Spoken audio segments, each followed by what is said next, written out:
오늘 말씀은 요한계시록 15장 1절부터 8절 내용입니다. 요한계시록 찾아서 함께 읽고 말씀을 상고해 보도록 하겠습니다. 요한계시록 15장 1절부터 8절 제가 함께 봉독하도록 하겠습니다. 1절 또 하늘에 크고 이상한 다른 이적을 보매 일곱 천사가 일곱 재앙을 가졌으니 곧 마지막 재앙이라 하나님의 진노가 이것으로 마치리로다. 또 내가 보니 불이 섞인 유리 바다 같은 것이 있고 짐승과 그의 우상과 그의 이름의 수를 이기고 벗어난 자들이 유리 바다 가에 서서 하나님의 검은 고를 가지고 하나님의 종 모세의 노래 어린 양의 노래를 불러 이르되 주 하나님 곧 전능하신 이시여 하시는 일이 크고 놀라우시도다. 만국의 왕이시여 주의 길이 의롭고 참되시도다. 주여 누가 주의 이름을 두려워하지 아니하며 영화롭게 하지 아니하리까. 오직 주만 거룩하시니이다. 주의 의로우신 일이 나타났음에 만국이 와서 주께 경배하리이다 하더라. 또 이 일 후에 내가 보니 하늘의 증거 장막에 성전이 열리며 일곱 재앙을 가진 일곱 천사가 성전으로부터 나와 맑고 빛난 세마포 옷을 입고 가슴에 금띠를 띠고 네 생물 중에 하나가 영원토록 살아계신 하나님의 진노를 가득히 담은 금대접 일곱을 그 일곱 천사들에게 주니 하나님의 영광과 능력으로 말미암아 성전에 연기가 가득 차매 일곱 천사의 일곱 재앙이 마치기까지는 성전에 능히 들어갈 자가 없더라. 이 요한계시록 15장 내용은 이제 마지막 그 일곱 재앙, 일곱 대접의 재앙이라고 하죠. 일곱 대접 재앙이 마지막 재앙입니다. 첫 번째 일곱 봉인 재앙이 일곱 가지가 있었고 또 그 일곱 번째 봉인 재앙에는 일곱 나팔 재앙이 또 펼쳐집니다. 그래서 일곱 가지 나팔 재앙이 펼쳐지고 또 그 나팔 재앙 일곱 번째 나팔 재앙에서는 또 이어서 일곱 대접 재앙이 펼쳐지는 장면입니다. 그 중에 이 일곱 번째 나팔 재앙이 내려지기 직전의 모습입니다. 그리고 그 일곱 번째 재앙, 일곱 번째 나팔 재앙의 내용은 바로 일곱 대접 심판이 내려지는 내용입니다. 그 일곱 대접 심판이 내려지는 장면이 이제 하늘에서부터 일곱 천사들에게 일곱 재앙의 대접 재앙을 내리도록 그 임무를 부여하는 그 장면의 놀라운 장면의 모습을 지금 우리가 15장에서 읽었습니다. 그리고 16장, 17장, 18장에 걸쳐서 구체적으로 이 일곱 대접 심판이 어떤 것이 이 땅에 내려지는가에 대한 자세한 기록들이 이어지게 되는 것입니다. 그런데 이 땅에 일곱 대접 심판이 내려지기 직전 하늘의 모습입니다. 하늘에서 하나님께서 일곱 천사들에게 이 일곱 대접 심판을 내리도록 명령하고 또 이제 그 임무를 수여하는 그 장면을 우리가 여기서 봅니다. 그런데 여기서 우리가 놀라운 것을 발견하게 됩니다. 하나님께서 이제 여러 가지 일곱 봉인 심판, 일곱 나팔 심판을 거치면서 많은 심판들을 내려왔습니다. 그러나 이 심판들이 점점 강도가 더 심해지고 더 엄청난 재앙으로 확대돼서 이제 마지막에는 우리가 말할 수 없는 정도의 엄청난 재앙이 내려진다고 하는 것을 우리가 알 수가 있습니다. 그런데 이 15장 1절에서도 분명히 말씀하고 있듯이 마지막 재앙인데 하나님의 진노가 이것으로 마치리니 그랬어요. 하나님의 재앙이 이것으로 끝낸다는 겁니다. 이것으로 끝내는 재앙이 이제 이어질 이 일곱 대접 재앙이라는 것입니다. 무서운 재앙이죠. 그런데 이것으로 끝내겠다고 하신 이 재앙을 내리시면서 사도 요한에게 무엇을 보여주시는가 하면 그것을 사도 요한에게 보여주신 것은 바로 우리에게 보여주시는 것이죠. 우리에게 무엇을 보여주시는 것입니까? 이제 마지막 재앙, 엄청난 이 땅의 모든 사람들이 멸망을 당하고 사탄 마귀가 무저갱에 던져지는, 무저갱 불못에 던져지는 이 마지막 재앙이 내려지는 직전에 일어나는 장면들을 통해서 하나님께서 우리에게 중요한 것들을 말씀하고 계신다 하는 것을 보게 됩니다. 그래서 오늘은 이 마지막 재앙이 내려지기 전에 일어나고 있는 일들, 여기 사도 요한이 본 장면이 바로 하늘의 보좌 앞에 유리바다가 있고, 유리바닷가에 서서 성도들이 검은 고를 가지고 찬양하는 장면을 보여주십니다. 이런 것들이 무슨 의미인지, 그리고 유리바다가 왜 있는 건지, 또 특별히 여기에는 5절에서는 증거장막의 성전이 열린다라고 합니다. 이 증거장막 성전이 또 어떤 곳인지, 이것으로 인해서 어떤 이단들이 자기네들이 증거장막 성전이다라고 얘기할 정도로 얘기하는 이것이 가장 어떠한 것인지, 그러한 것들을 우리가 살펴보면서 이 마지막 때에 대비한 교회와 성도들이 어떠한 자세로 주님을 기다리고 섬겨야 할 것인가에 대해서 중요한 그러한 교훈들을 주신다고 생각이 됩니다. 그래서 이 내용들을 함께 살펴보겠습니다. 그래서 1절에서는 우리가 일곱 재앙과 일곱 천사의 모습을 보게 되는데, 15장 1절을 읽어보겠습니다. 또 하늘에 크고 이상한 다른 이적을 보매 일곱 천사가 일곱 재앙을 가졌으니 곧 마지막 재앙이라. 하나님의 진노가 이것으로 마치리로다. 마지막 재앙이라고 하면서 하나님의 진노, 이 땅을 심판하시는 진노가 이것으로 끝내겠다라고 선언을 하십니다. 이 성경은 심판의 책이라고 얘기합니다. 그리고 이 특별히 요한계시록을 통해서 하나님께서 심판을 계시하고 있는 것입니다.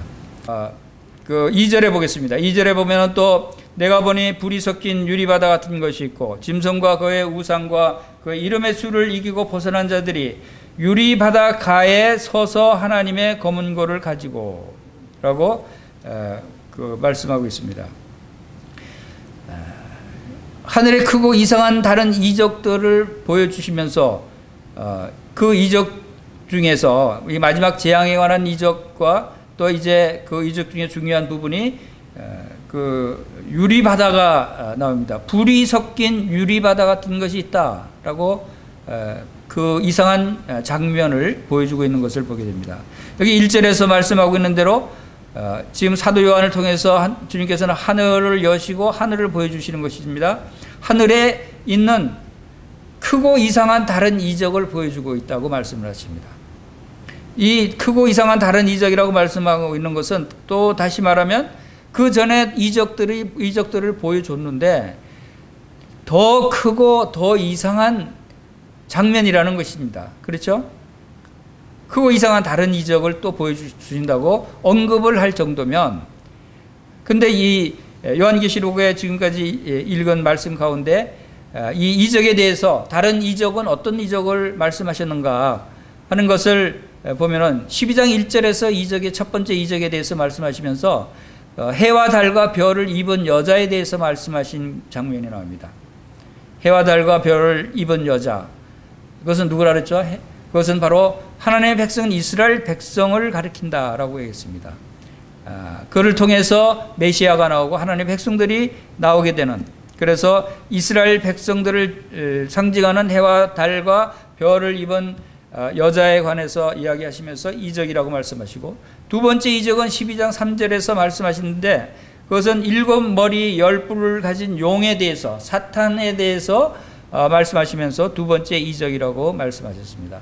이 두 번째 이적의 모습은, 이 사탄의 모습은 바로 하나님의 백성을 대적하는, 이 해와 달과 별을 입은 이 여자인 하나님의 백성을 통해서 구세주 메시아가 탄생하는 것을 막으려고 하는 그러한 사탄, 그 마귀의 그 세력에 관한 내용이 바로 두 번째 이적의 모습으로 나타났습니다. 그들이 영적인 전쟁을 통해서 하늘에서 영적인 전쟁에서 패해서 이 땅으로 쫓겨나는 장면을 우리가 살펴봤죠.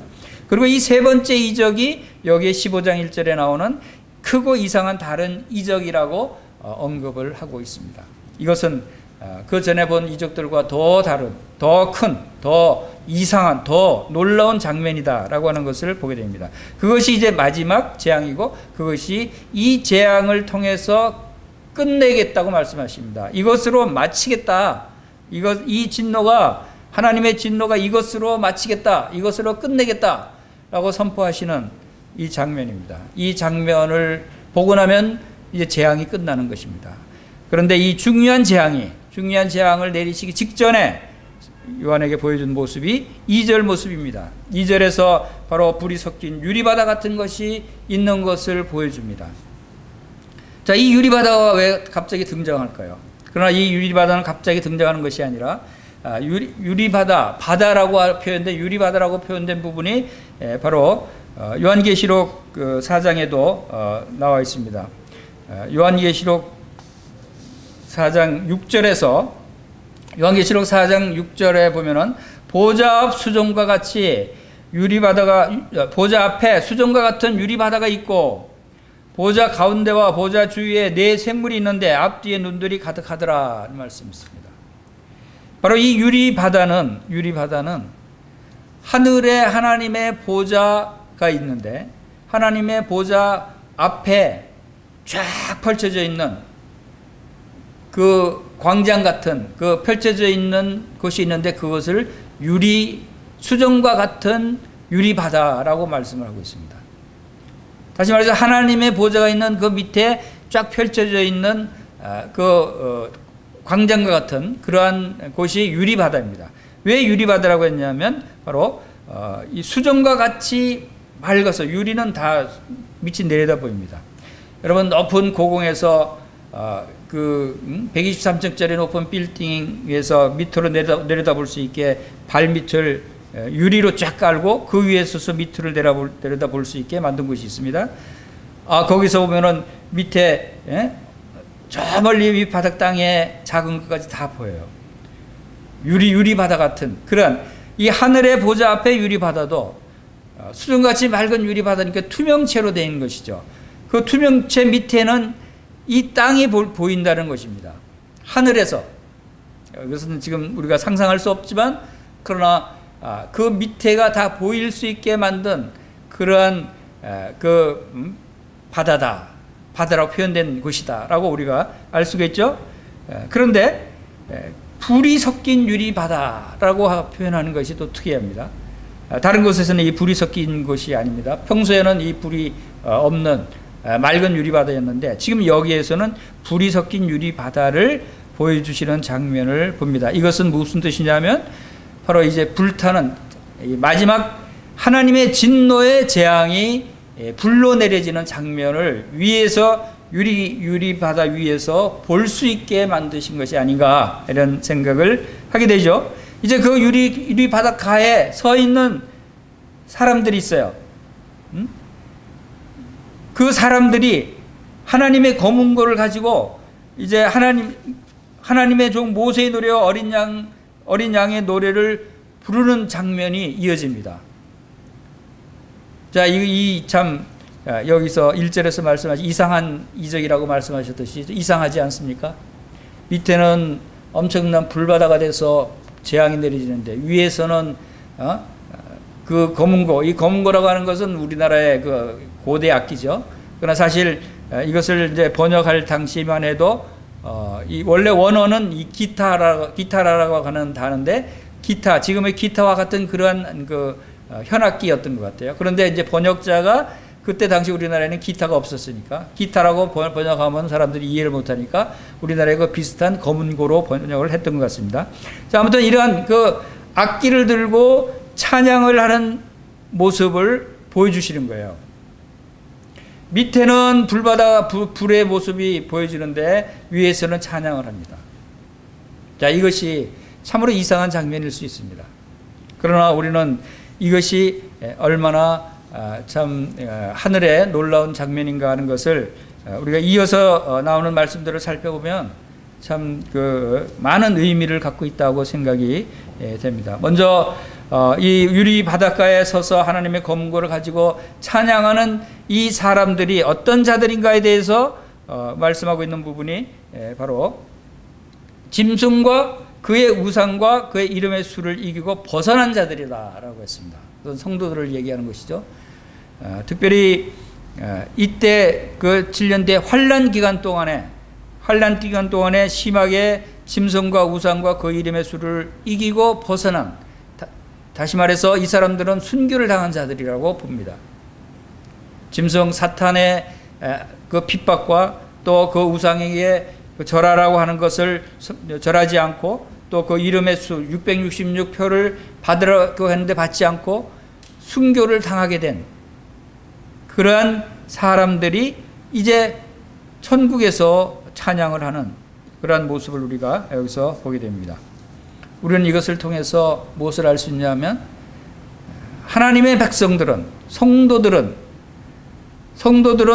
이 땅에서 핍박을 당할지라도, 이 땅에서 고난을 당할지라도, 많은 어려움과 힘든 일이, 또 수치스러운 일이, 모욕적인 일을 당할지라도 결국에는 마침내 복을 주려 하시는 하나님의 그 뜻을 따라서 마침내는 우리가 하늘에서 찬양을 부르게 되는 그러한 놀라운 위치에 서게 된다는 것입니다. 여러분들도 그런 희망을 가지시기 바랍니다. 지금 이 땅에서 여러분들이 힘들고 고생스럽고 또한 어려운 핍박 가운데, 어려운 가운데 살지 몰라도, 그러나 결국은 마지막 때 이제 모든 진노가 다 끝나고 우리가 하늘로 들림을 올라갈 때, 받을 때, 우리 하늘에서는 하나님을 찬양하는, 영원토록 찬양하는 그런 놀라운 위치에 있게 된다라고 하는 것을 이 말씀을 통해서 알 수가 있는 것입니다. 우리가 여기서 또 놀라운 것은 그들이 부르는 노래가 어떤 노래인가 하는 것입니다. 어떤 찬양을 부르고 있습니까? 그것이 3절 4절에 나오고 있습니다. 이 3절 4절 노래를 살펴보겠습니다. 그들이 부르는 노래는 하나님의 종 모세의 노래라고 그랬습니다. 또 그리고 어린 양의 노래라고 그랬습니다. 모세의 노래와 어린 양의 노래가 같은 것임을 우리가 여기서 알 수 있습니다. 모세의 노래, 어린 양의 노래를 불러 이르되 하면서 그 부르는 노래가 어떤 내용입니까? 한번 3절 4절을 같이 다시 읽어보겠습니다. 하나님의 종 모세의 노래, 어린 양의 노래를 불러 이르되 주 하나님 곧 전능하신 이시여 하시는 일이 크고 놀라우시도다. 만국의 왕이시여 주의 길이 의롭고 참되시도다. 주여 누가 주의 이름을 두려워하지 아니하며 영화롭게 하지 아니하오리까? 오직 주만 거룩하시니이다. 주의 의로우신 일이 나타났음에 만국이 와서 주께 경배하리이다 라고 하는 찬양을 하더라는 것입니다. 놀랍지 않습니까? 이 찬양이, 그런데 이 노래가 모세의 노래이기도 하다는 것입니다. 이 노래가 모세의 노래이기도 하고 어린 양의 노래이기도 하다. 자, 우리는 여기서 매우 중요한 하나님의 진리의 말씀, 또 하나님의 경륜을 알 수가 있는 것입니다. 이 요한계시록은 성경 전체의 내용에 대한 결론적인 요약 부분이라고 말씀을 드렸습니다. 이것이 바로 이 구속사적인 측면에서 볼 때에도 바로 그 길 기간 동안에 많은 말씀들을 주신 그 구속의 그 경륜이 여기서 딱 결론적으로 딱 압축돼서 드러나게 되는 것입니다. 그것이 바로 이 모세의 노래와 어린 양의 노래에 담겨져 있는 것입니다.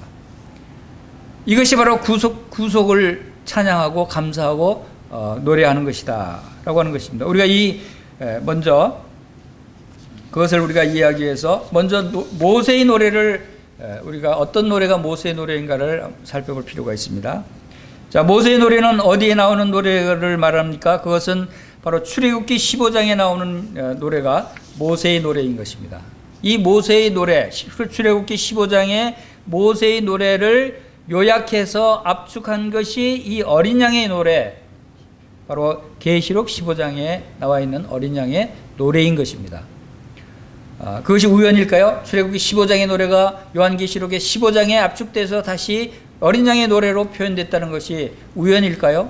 저는 그렇지 않다고 생각합니다. 출애굽기 15장의 노래가 요한계시록 15장의 노래와 같은 노래고, 그 긴 기간 동안에 하나님께서 이것을 이루시기 위해서 바로 어린 양 예수 그리스도를 통해서 이 구속 사역을 이루고 오셨고, 그 일을 이루신 결과가 이제 불이 섞인 유리바다가에서 찬양한 모습으로 드러났다라고 하는 것입니다. 우리가 들은 복음이, 우리가 믿은 이 구원이, 이 구속 사역이 결론적으로 마침내 이런 결론에 이르게 된다는 것을 우리가 알 수가 있는 것입니다. 바로 이 불이 섞인 유리바다 같은 것이 있다고 하신 이 말씀, 이것은 무엇을 비유했냐면 바로 출애굽기 15장의 모세의 노래를 우리 살펴보고, 우리 출애굽기 15장 성경책을 찾아서 함께 찾아보겠습니다. 이것이 그 모세와 어린 양과의 관계, 또 모세의 노래와 어린 양의 노래와의 관계, 또 하나님의 구속사적인 측면에서 얼마나 일관성되게 이 일을 이루어 오셨는가를 우리가 알 수 있는 중요한 내용입니다. 자, 출애굽기 15장 1절부터 18절까지 이 내용이 모세의 노래입니다. 그런데 이 내용을 지금 다 읽기는 시간이 너무 많이 걸린 것 같아서 다 읽지는 않겠습니다만, 그 중에 중요한 부분들 몇 구절을 읽도록 하겠습니다. 출애굽기 15장 1절에서 6절까지 내용을 먼저 읽겠습니다. 이때 모세와 이스라엘 자손이 이 노래로 여호와께 노래하니 일렀으되, 내가 여호와를 찬송하리니 그는 높고 영화로우시며 말과 그 탄자를 바다에 던지셨음이로다. 여호와는 나의 힘이요 노래시며 나의 구원이시로다. 그는 나의 하나님이시니 내가 그를 찬송할 것이요 내 아버지의 하나님이시니 내가 그를 높이리로다. 여호와는 용사시니 여호와는 그의 이름이시로다. 그가 바로의 병거와 그의 군대를 바다에 던지시니 최고의 지휘관들이 홍해에 잠겼고 깊은 물이 그들을 덮으니 그들이 돌처럼 깊음 속에 가라앉았도다. 여호와여 주의 오른손이 권능으로 영광을 나타내시니이다. 여호와여 주의 오른손이 원수를 부수리시니이다. 주께서 주의 큰 위엄으로 주를 거스리는 자를 엎으시니이다. 주께서 진노를 바라시니 그 진노가 그들을 지푸라기 같이 사르니이다. 그 다음에 11절입니다. 여호와여 신중에 주와 같은 자가 누구니까? 주와 같이 거룩함으로 영광스러우며 찬송할 만한 위엄이 있으며 기이한 일을 행하는 자가 누구니까? 주께서 오른손을 드신즉 땅이 그를 삼켰나이다. 주의 인자하심으로 주께서 구속하신 백성을 인도하시되 주의 힘으로 그들을 주의 거룩한 처소에 들어가게 하시나이다. 17절 보겠습니다. 주께서 백성을 인도하사 그들을 주의 기업의 산에 심으시리이다. 여호와여 이는 주의 처소를 삼으시려고 예비하신 것이라. 주의 이것이 주의 손으로 세우신 성소로소이다. 여호와께서 영원 무궁하도록 다스리시도다 하였더라. 그들이 이렇게 찬양했습니다. 이것이 모세의 노래였습니다. 이 모세의 노래와 요한계시록 15장의 어린 양의 노래와 같은 내용이 아닙니까? 그리고 이것은 우리가 이 모세의 노래를 이해할 수 있어야 됩니다. 이 모세의 노래가 어떻게 나왔습니까? 이것이 어디서 불러졌습니까? 이것은 홍해 바닷가에서 불러졌습니다. 이 요한계시록 15장의 어린 양의 노래는 어디서 불러졌습니까? 이것은 불이 섞인 유리 바닷가에서 불러졌습니다. 비슷하지 않습니까? 같은 장면이 아닙니까? 이것은 놀라운 진리를 우리에게 보여주고 있습니다. 모세의 노래를 불른 이 모세와 이스라엘 백성들은 어떻게 이 노래가 나올 수 있었습니까? 이 노래의 내용이 무엇입니까? 그것은 그들이 400년 동안 애굽에서 종로로 타던 그들이 이제 하나님께서 그들을 종로로 타던 그들을 해방시켜서 불러내셨습니다. 출애굽시켰습니다. 그들이 10가지나 되는 많은 엄청난 재앙을 애굽에 내렸지만 처음에는 그들이 애굽 왕 바로가 이스라엘 백성들을 놓아주지 않다가 이제 마지막 10번째 재앙 유월절 어린 양을 통해서 유월절을 행하게 하는 그 10번째 재앙, 그것은 유월절 어린 양의 피를 바르지 않은 집은 모든 그 집의 장자들, 가축에 처음 난 것들을 포함해서 모든 장자들을 다 죽임을 당하는 그런 죽음의 재앙을 내렸을 때 바로가 이제 항복하고 이제 이스라엘 백성들을 내어주지 않습니까? 그 유월절 어린 양을 통해서 그들이 건짐을 받았습니다. 죽음에서 살리심을 받은 것입니다. 구원을 받은 것입니다.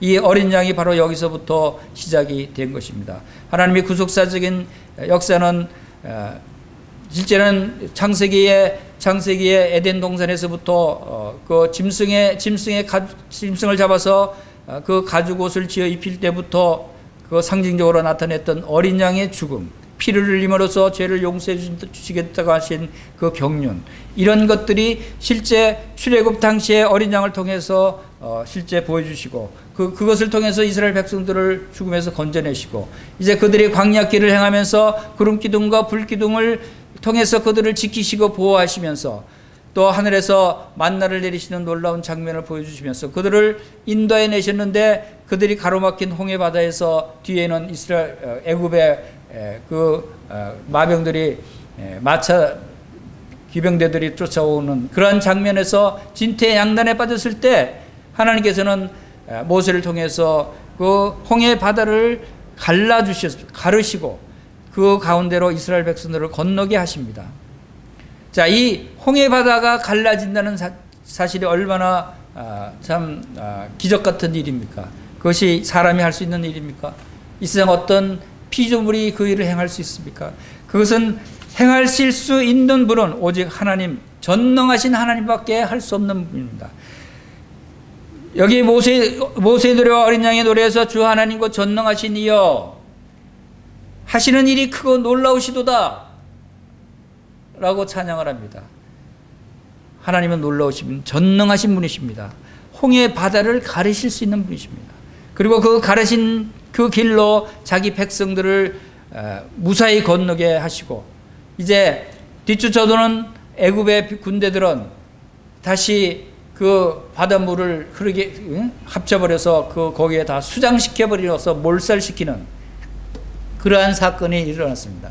그 일을 겪고 바라본 이스라엘 백성들과 모세가 부른 찬양의 노래 가사가 바로 이 출애굽기 15장이 아닙니까?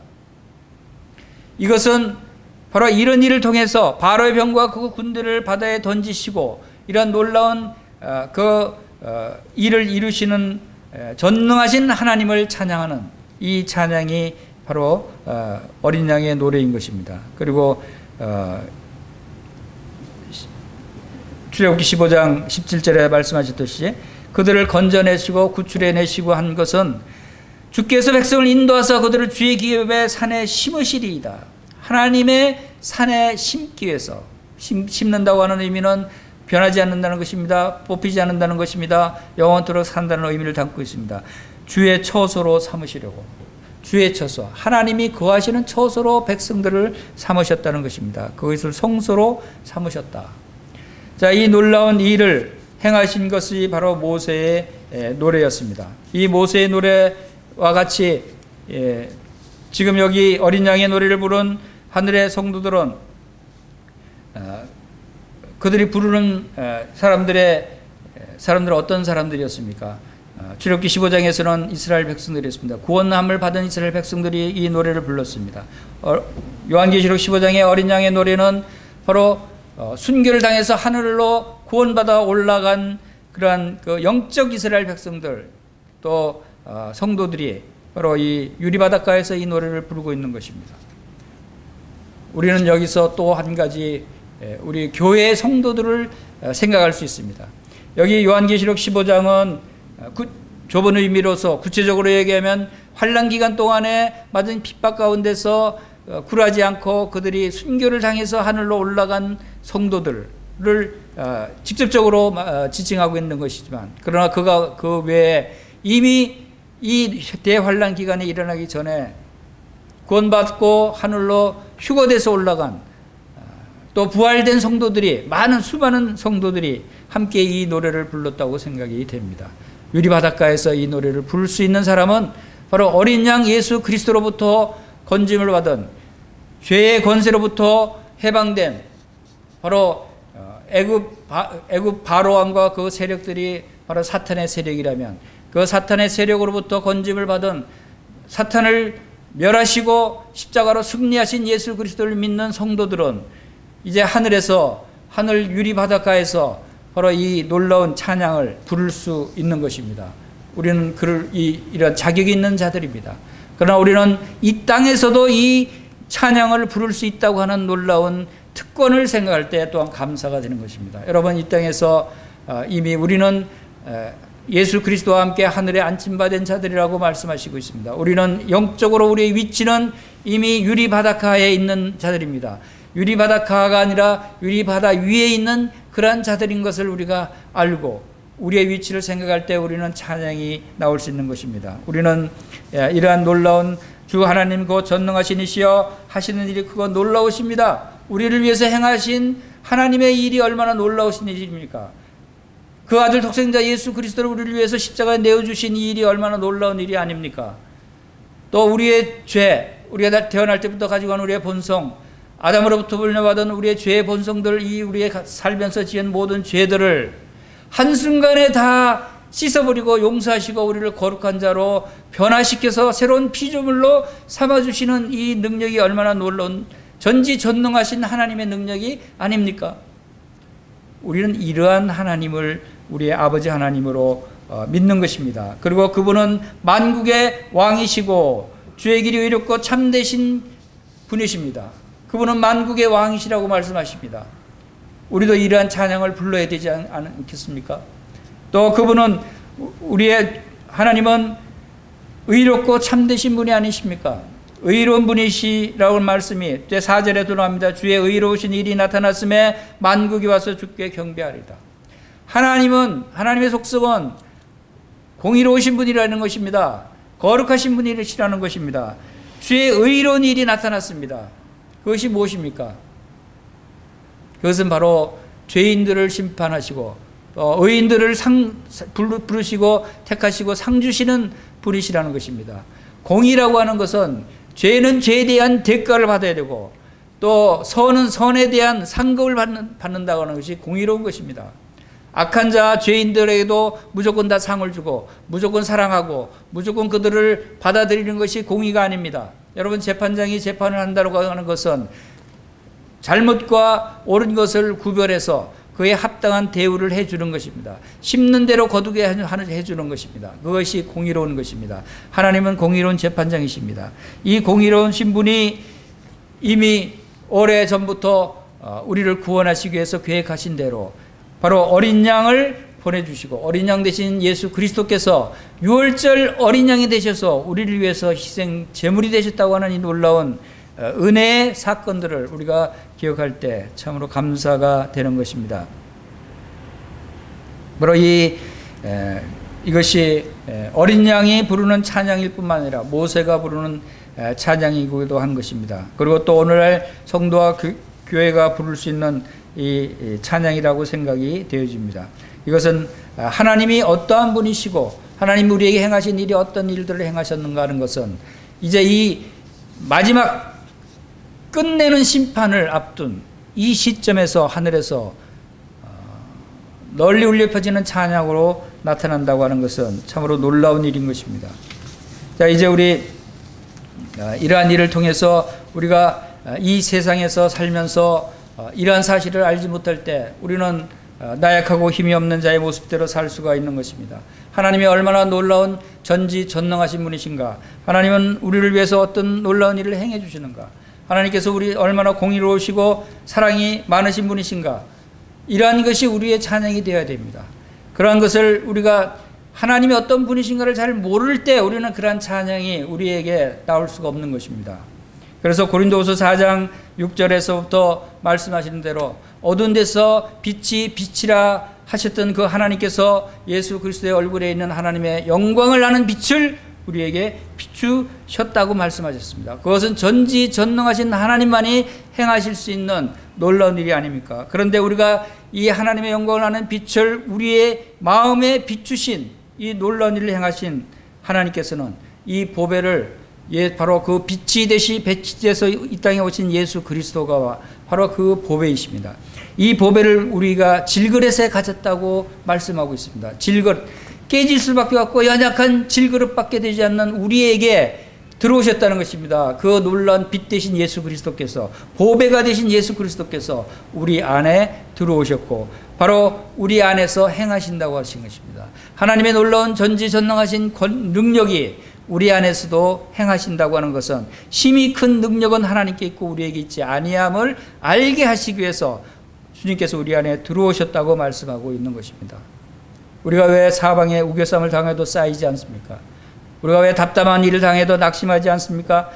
박해를 받아도 버림받지 않고 거꾸로 떠림을 당하여도 망하지 않는 이유가 무엇입니까? 우리는 바로 우리 안에 보배가 되신 예수 그리스도께서 계시고 우리의 신분은 이제 이 땅에 어떠한 환난과 핍박과 재앙이 닥칠지라도 우리는 하늘로 들림을 받아서 하늘 유리 바닷가에 서서 바로 우리가 악기를 가지고 하나님을 놀랍게 전지전능하시고 의로우시고 공의로우시고 바로 우리 영화로우신 하나님을 찬양하는 그러한 사람들이다 라고 하는 것을 잊어서는 안 되는 것입니다. 우리는 신분이 다른 사람들이에요. 우리는 근본적으로 다시 태어난 사람들입니다. 우리는 교회와 성도는 바로 이 요한계시록에 나타나는 이런 재앙들을 당하지 않고 하늘로 들림을 받을 사람들이라는 것입니다. 이 땅에 엄청난 재앙이 닥칠지라도 마침내 우리는 그 위에 올라서 하늘 유리바다 위에서 하나님을 찬양하는 그런 자들이라는 것입니다. 그 밑에는 엄청난 재앙들이 닥쳐서 사람들이 다 멸망을 당할지라도 우리는 하늘에서 하나님을 찬양하는 그러한 자들이라는 것을 하나님께서 우리에게 말씀해 주고 있는 것입니다. 그래서 에베소서 2장 5절에서 허물로 죽은 우리를 그리스도와 함께 살리셨고 또 함께 일으키사 그리스도 예수 안에서 함께 하늘에 앉히시니라고 말씀하시지 않았습니까? 그리스도 예수와 함께 우리는 하늘에 안침받은 그러한 자들이라는 것입니다. 우리가 받은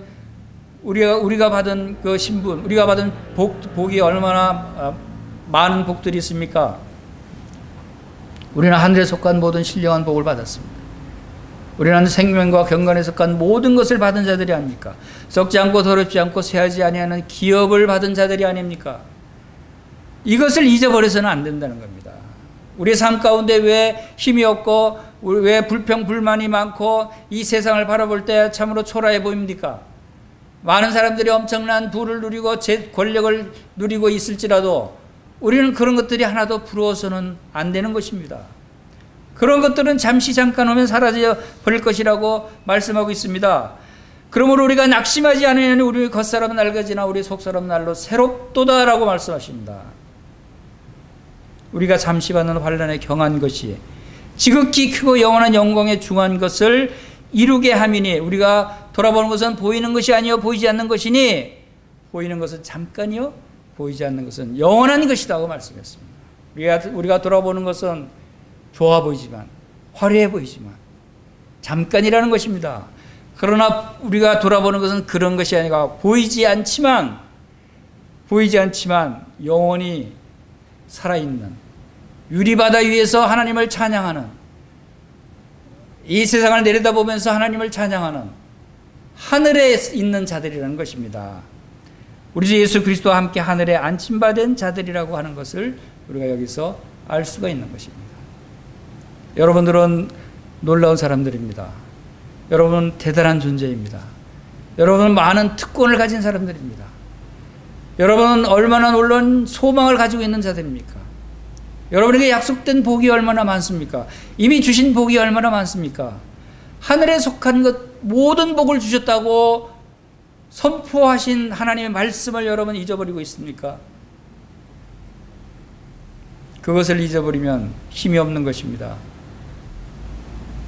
여러분에게 주신 복을 한번 세어보시기 바랍니다. 여러분에게 주신 복이 얼마나 많은지 주신 복을 세어보라는 찬송가도 있지 않습니까? 이것은 바로 우리의 믿음으로부터 나오는 것입니다. 믿음은 선택하는 것입니다. 여러분 무엇을 선택합니까?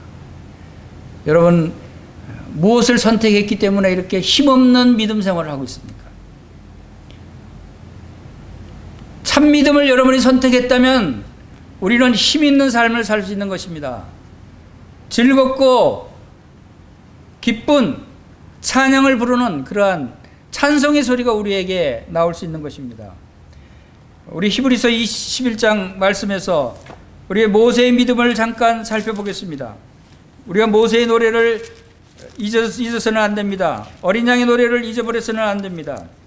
히브리서 11장에 모세는 어떤 믿음을 가졌기 때문에 이러한 모세의 노래가 이제 이 세상 끝날까지 불러질 수 있는 놀라운 노래로 불려지고 있는가를 우리가 살펴볼 필요가 있습니다. 히브리서 11장 24절에서 29절 말씀을 읽어드리겠습니다. 믿음으로 모세는 장성하여 바로의 공주 아들이라 칭함받기를 거절하고 도리어 하나님의 백성과 함께 고난받기를 잠시 죄악의 날을 누리는 것보다 더 좋아하고 그리스도를 위하여 받는 수모를 애굽의 모든 보화보다 더 큰 재물로 여겼으니 이는 상 주심을 바라봄이라. 믿음으로 애굽을 떠나 왕의 노함을 무서워하지 아니하고 곧 보이지 아니하는 자를 보는 것 같이 참았으며 믿음으로 유월절과 피 뿌리는 예를 정하였으니 이는 장자를 멸하는 자로 그들을 건드리지 않게 하려 한 것이며 믿음으로 그들은 홍해를 육지같이 건넜으나 애굽 사람들은 이것을 시험하다 빠져 죽었으며 라고 말합니다. 모세는 그 엄청난 애굽 왕궁의 왕자였습니다. 차기 왕이 될 수도 있는 그러한 엄청난 권력과 부와 명예를 누리던 왕자의 뒤에 있었음에도 불구하고 그가 왜 광야에서 고난의 길을 택했는가를 말씀하고 있습니다. 모세는 장성하여 바로 공주의 아들이라 칭함받기를 거절하고 도리어 하나님과 함께 고난받기를 잠시 죄악의 낙을 누리는 것보다 더 좋아하고 모세는 무엇을 택했습니까? 애굽 왕궁의 부귀영화를 택했습니까? 그게 보이는 것입니다. 그러나 보이지 않는 하나님의 백성들과 죄악의 낙을 누리는 것보다 고난을 택했습니까? 그는 고난을 택했습니다. 그런데 이 고난은 26절에 그리스도를 위하여 받는 수모를 애굽의 모든 보화보다 더 큰 재물로 여겼으니 이는 상주심을 바라봅니다. 그리스도를 위하여 받는 수모라고 말씀하고 있습니까? 그럼 모세가 그리스도를 알았을까요? 그리스도를 보았을까요? 여러분 예수 그리스도가 태어나기도 전에 1500년 전에 모세가 살았습니다. 그런데 모세는 그리스도를 본 사람이라고 생각이 됩니다. 영적인 눈으로 하나님께서 계시해 주신 메시아 예수 그리스도를 그는 보았습니다. 그렇기 때문에 이 세상의 부귀영화는 잠시 잠깐 오면 사라질 것이지만 이제 그리스도와 함께 순환을 지금 고난을 받아야 되고 하나님의 백성과 함께 수모를 당해야 되지만 이것은 이 애굽에서 누리는 보화보다도 더 큰 엄청난 재물로 그는 판단을 했습니다. 그는 이 땅의 보화를 택한 것이 아니고 그의 선택은 예수 그리스도와 함께 잠시 받는 고난을 택했습니다. 그것이 더 가치 있다고 그는 믿었습니다. 믿음은 선택입니다. 여러분이 믿음을 갖고 있다고 하지만 여전히 이 세상적인 것과 영적인 것에 대한 선택을 하지 않으면 여러분이 이 세상에 빠질 수밖에 없는 것입니다. 여러분이 믿음이 있다고 할지라도 여러분 구원받은 성도라고 할지라도 그러나 그 성도가 왜 힘 있는 삶을 살지 못합니까? 왜 평안하고 즐거운 이 영적인 삶을 누리지 못합니까? 그것은 바로 이 믿음의 선택이 잘못된 것입니다. 구원받았다고 믿고는 있지만 그러나 그 삶은 이 세상을 선택한 것이 아닙니까? 이 세상 좋은 것들을 쫓아가고 있는 것을 택하지 않았습니까? 모세는 그런 것들보다 더 하나님 백성과 함께 고난받기를 더 좋아했다고 했습니다. 더 그것을 선택한 것입니다.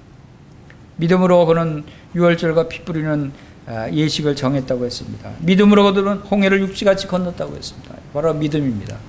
이런 놀라운 일들이 여러분 삶 가운데 일어나게 되기를 원하는 마음이 있습니다. 모세와 같은 믿음의 선택이 여러분에게도 있기를 바라는 마음입니다. 그래서 보이는 것을 쫓아가지 말고 보이지 않는 영적인 것을 쫓아감으로써 여러분들이 결국에는 마침내는 여러분들이 하늘에서 놀라운 찬양을 부르게 되시기를 바랍니다. 이 모세의 노래와 어린 양의 노래가 우리의 찬양이 되어야 되는 것입니다. 우리가 이 땅에서 부르는 이 찬양이 이제 하늘에서도 우리가 영원토록 부르게 될 찬양이 될 것입니다. 그것이 바로 이 모세의 노래와 어린 양의 노래인 것입니다. 자, 이제 마지막 부분에 잠깐 살펴보겠습니다. 이제 증거 장막 5절에 보겠습니다. 5절 또 이 일 후에 내가 보니 하늘의 증거 장막 성전이 열리며 일곱 재앙을 가진 일곱 천사가 성전으로부터 나와 빛난 세마포 옷을 입고 가슴에 금띠를 띠고 이제 증거 장막 성전이 열리는 모습을 보게 됩니다. 이 증거 장막 성전이라고 한 것은 왜 여기서는 요한계시록에서는 증거 장막 성전이라고 표현을 했을까요? 그것은 증거라고 하는 것은 하나님의 말씀의 증거를 얘기합니다. 성전에 증거궤가 있습니다. 시정소 안에 증거궤가 있다고 말씀하셨습니다. 증거궤는 언약궤입니다. 언약궤는 하나님의 말씀을 보관하는 그 하나님의 궤인 것입니다. 그곳에 십계명의 돌비가 들어가 있고 바로 그 증거궤가 들어가 있는 장막 성막을 성전이라고 표현하고 있는 것입니다. 그래서 하나님의 말씀이 보관되어 있고 그 이 하나님의 증거궤 말씀은 바로 모세를 통해서 출애굽 후에 시내산에서 하나님께서 주신 십계명의 돌비가 바로 이 언약궤인 것입니다. 이 언약궤 안에 들어가 있는 것입니다. 이것이 왜 영원토록 하늘나라에 보관되어 있겠습니까? 그것은 하나님께서 약속하신 그 말씀은 영원히 변치 않는다는 것과 이제 그 말씀이 성취돼서 완전히 이루어졌다고 하는 사실을 우리가 여기서 하나님께서 말씀해 주고 있는 것입니다. 바로 이 성전은 하늘의 성전은 그 모세를 통해서 하나님께서 짓게 하신 이 땅의 성막과 성전의 모습이었습니다. 그러나 그 성막과 성전의 모습은 하늘에 있는 것을 보여주셨다고 그랬습니다. 그래서 히브리서 9장 24절에는 그리스도께서는 참 것의 그림자인 손으로 만든 성소에 들어가지 아니하시고 오직 참 하늘에 들어가사 이제 우리를 위하여 하나님 앞에 나타나시고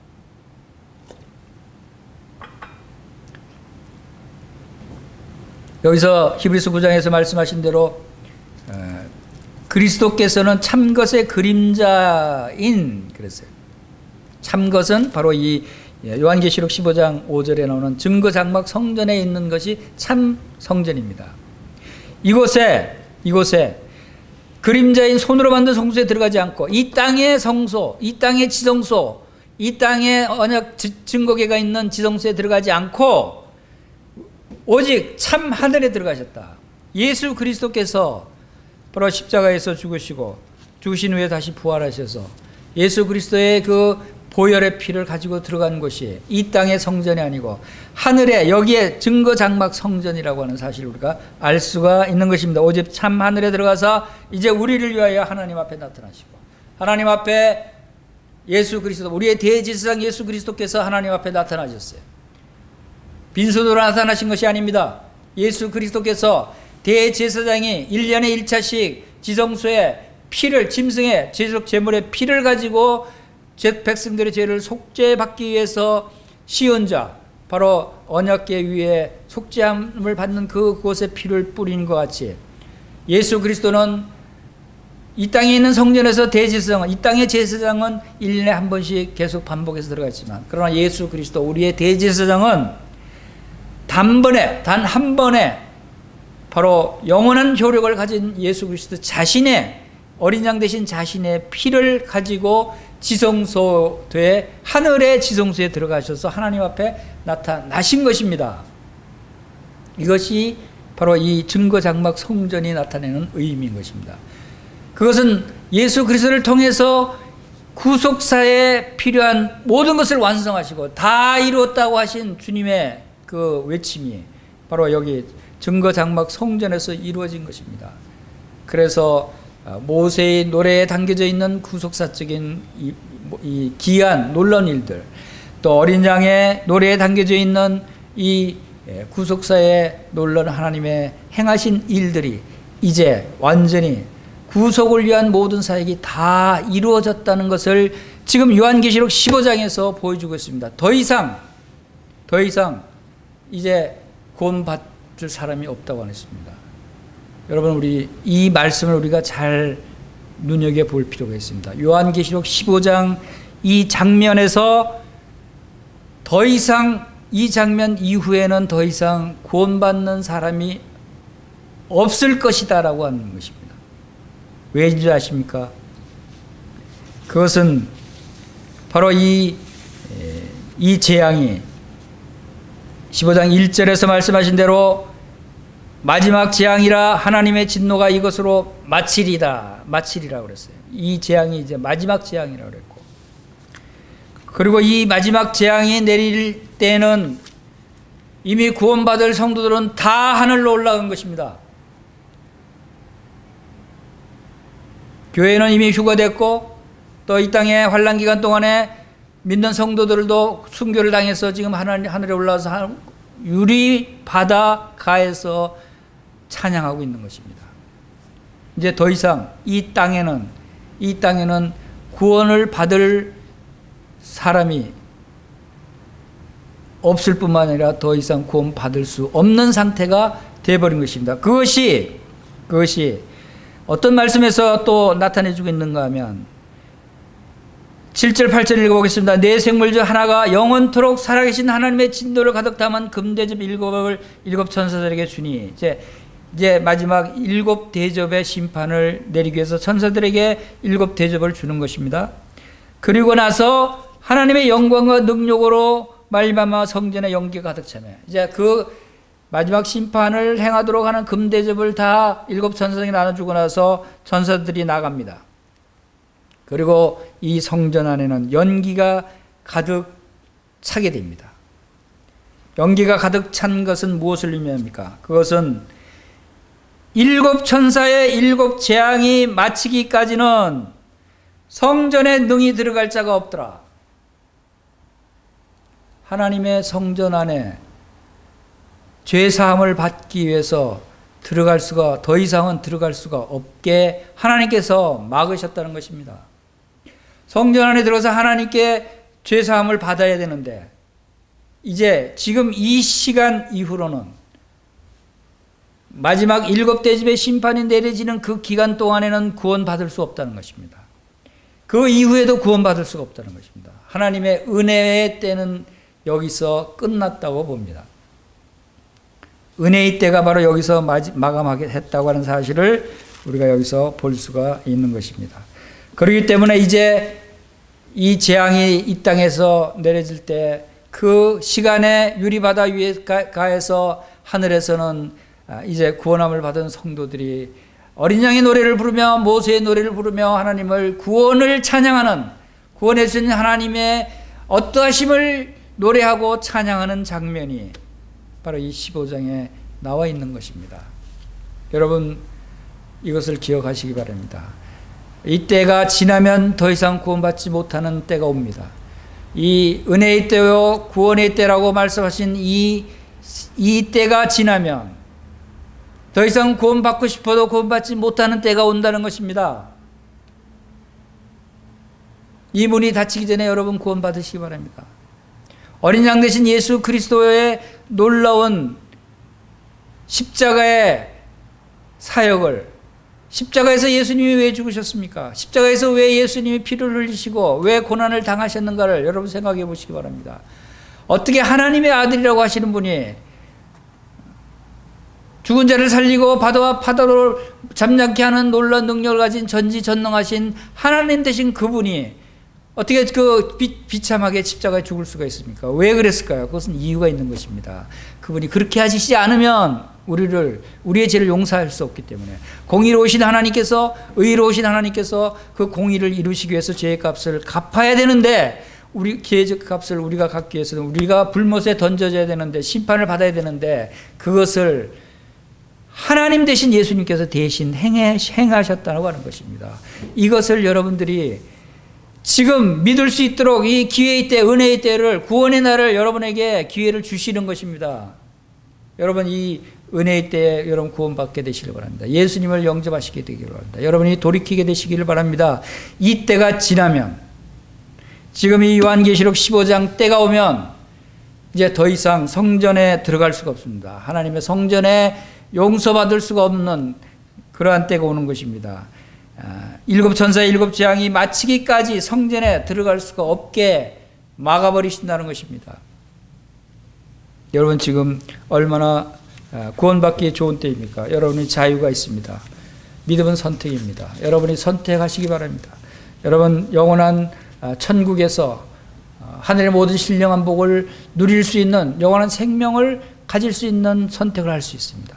아니면 또 그것을 거부하고 여러분 이 땅에서 많은 부귀영화를 누리고 이 땅의 쾌락을 즐기고 이 땅에서 자기 욕심대로 행하다가 영원히 지옥 형벌을 당하게 되는 그 악한 길을 여러분이 선택할 수도 있습니다. 그것은 여러분이 선택에 있는 것입니다. 하나님께서는 여러분의 마음을 원하십니다. 여러분이 선택하시기를 원합니다. 하나님을 선택할 것이냐, 사탄 마귀를 선택할 것이냐. 이 요한계시록은 이 선택한 사람들에게 보응하시는 책입니다. 하나님을 선택한 사람들에게는 놀라운 하늘의 복을 주시는 장면을 앞으로 또 계속 나오겠지만 하늘의 그 천국의 모습이 얼마나 놀랍게 펼쳐질 것인가를 앞으로 배우게 될 것입니다. 그 놀라운 천국의 복을 여러분이 선택할 것이냐, 아니면 지금 이 땅에서 쾌락을 누리면서 즐거이 살다가 잠시 후에 엄청난 재앙을 당하고 영원한 지옥 형벌을 받게 되는 그러한 선택을 여러분들이 하실 것인지, 그것은 여러분의 선택에 달려있는 것입니다. 여러분의 믿음에 달려있는 것입니다. 하나님은 모든 하실 일들을 다 마치셨습니다. 다 이루셨습니다. 그러고 나서 이것을 여러분의 선택으로 이것을 보여주시는 것입니다. 이 말씀을 듣는 모든 분들이 한 분도 빠짐없이 다 예수 그리스도를 믿고 영생을 얻게 되는, 하늘의 영생 복락을 누리게 되는 그러한 소망을 갖게 되시기를 간절히 원합니다. 이상으로 마치겠습니다. 감사합니다.